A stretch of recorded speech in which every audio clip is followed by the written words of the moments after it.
Assalamualaikum warahmatullahi wabarakatuh. Nama saya Fitriani dari Administrasi Bisnis Internasional. Pada kesempatan kali ini, saya akan mewawancarai pihak yang berkompeten di bidang manajemen perkantoran di salah satu bank besar. Tanpa berlama-lama, mari kita mulai videonya.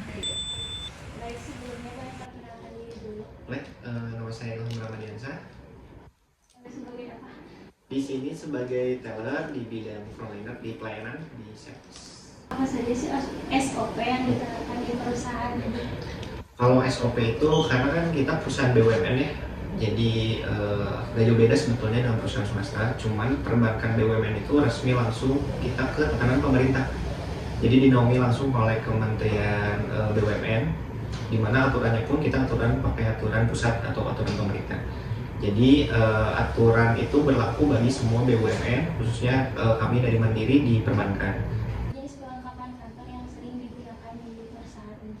Oke, berarti ini berbicara ATK mungkin ya, atau fashion juga ya. Nah kalau kebutuhan itu biasanya semua perusahaan biasanya sama juga ya.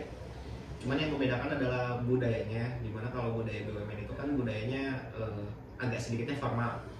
Nah untuk peralatan-peralatan yang dibawa oleh pribadi mah nggak banyak sih, sebenarnya sudah disediakan oleh kantor. Kayak misalkan alat tulisnya, bukunya, terus kalkulatornya. Kalau di teller kan kita hitung-hitungan ya. Jadi untuk membantu meminimalisir terjadinya hal-hal yang beresiko operasional, kantor udah menyediakan kayak kalkulator digital, kita pakai Excel. Terus juga kita ada mesin uang juga untuk menghitung uang. Biar nanti kita meminimalisir resiko uang diragukan. Oke. Tata ruang terbuka, tata ruang tertutup, atau ada juga yang mix ya. Mix. Atau ada juga yang berkawan. Kalau misalkan dari perusahaan ini menerapkan tata ruang antara yang mana? Kalau tata ruang itu kita bisa disebutnya mix ya untuk saat ini. Nah, untuk saat ini kan kita lagi sedang ada proyek atau program pencairan dana stimulan. Jadi kita pun ada pelayanan di belakang kantor, memang khusus untuk membantu pencairan stimulan. Ini ngobrolin layout kan ya? Kalau di dalam itu kan tertutup ya, karena itu kan tempatnya umum, karena rata-rata yang kesini adalah transaksi, dia memegang uang banyak, makanya adanya peran security di depan gitu kan. Terus ruangannya tertutup gitu, di tellernya lebih tinggi mejanya itu untuk meminimalisir terjadi hal-hal yang tidak diinginkan gitu kan. Nah, bagaimana pengaruh tata ruang kantor terhadap kenyamanan karyawan? Oke, tiap bank mungkin sistemnya agak sama ya dari layout. Biasanya tersedia AC, tersedia dispenser, tersedia cat. Cat juga mempengaruhi layout ya. Misalkan kita pakai cat hitam misalkan, kita kan sebagai pegawai kurang nyaman ya. Jadinya kayak kurang indah aja, kurang estetik. Jadinya ke diri kitanya kurang nyaman di suatu tempat yang warnanya tidak biasa gitu. Makanya rata-rata kalau di Bank Mandiri ini rata-rata catnya putih kan, terlihatnya bersih, jadi kepegawainya pun nyaman dari segi cat. Terus tadi apa lagi?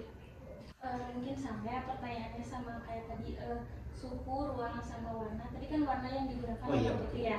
Nah, kalau misalkan untuk suhu ya? Kalau suhu, beberapa tempat kita di sini menggunakan AC, kecuali di pantry yang memang khusus untuk makan. Ada beberapa tempat yang memang tidak digunakan AC, kayak tempat-tempat di gudang, itu kan tidak perlu menggunakan AC. Nah kalau di bank itu kan ada tempat-tempat yang sifatnya bukan AC ya, sifatnya urgen atau sangat penting dan memang tidak boleh sembarangan orang masuk ke sana. Nah kayak gitu. Dan di sana pun harus disediakan alat-alat pendukung, contohnya AC yang memang harus dingin banget biar nantinya di ruangan server tersebut tetap berjalan semestinya, tidak boleh panas. Nah begitupun kayak di teller itu tersedia AC sama exhaust. Jadinya karena kan kalau di teller itu uang itu kan sifatnya kotor ya, dari tangan ke tangan kan pindah-pindah, jadi uangnya kotor, banyak debunya. Nah fungsinya exhaust itu kita untuk menyedot si debu-debu itu. Itu aja mungkin ya biasanya. Kalau untuk Pencahayaan di perbankan itu harus diutamakan juga pencahayaan, karena kan ini tempatnya tertutup ya. Jadi kalau si gerbang itu ditutup tuh ininya bakal gelap. Makanya pencahayaan itu kita menggunakan pintu kaca biar cahayanya bisa langsung masuk lewat langsung dari matahari. Itu yang pertama. Yang kedua, kita menggunakan lampu neon yang lebih cerah, yang warnanya harus bright white, yang benar-benar putih. Biar nggak boleh yang remang-remang, karena kalau remang-remang konsentrasi pegawainya pun berkurang ya, tingkat fokusnya. Begitupun ke nasabahnya nggak nyaman. Apa bentuk komunikasi yang efektif di perusahaan ini? Apakah secara langsung atau menggunakan alat digital? Oke, kalau di perusahaan mau perbankan atau perusahaan lainnya, itu biasanya sama sih, ada verbal dan non verbal kan ya. Kalau saya pribadi kan, jadi opini saya pribadi ya sebagai orang SDM dulu kuliah. Jadi kalau komunikasi dengan nasabah, dengan atasan, atau dengan rekan sejawat, kita harus menggunakan komunikasi persuasif. Komunikasi persuasif itu gimana caranya kita berbicara menyesuaikan dengan keadaan. Misalkan situasi di sana tuh sedang formal, kita harus berbicara seformal mungkin agar terlihat lebih profesional. Tapi bila mana di saat itu momennya memang sedang cair, tidak sedang melakukan kerjaan yang berat, kita tidak apa-apa untuk menggunakan komunikasi yang persuasif tapi non formal, kayak ke teman kayak biasanya kayak gitu. Nah, gunanya apa? Gunanya kita penyesuaian diri kita dengan sebuah keadaan di kantor.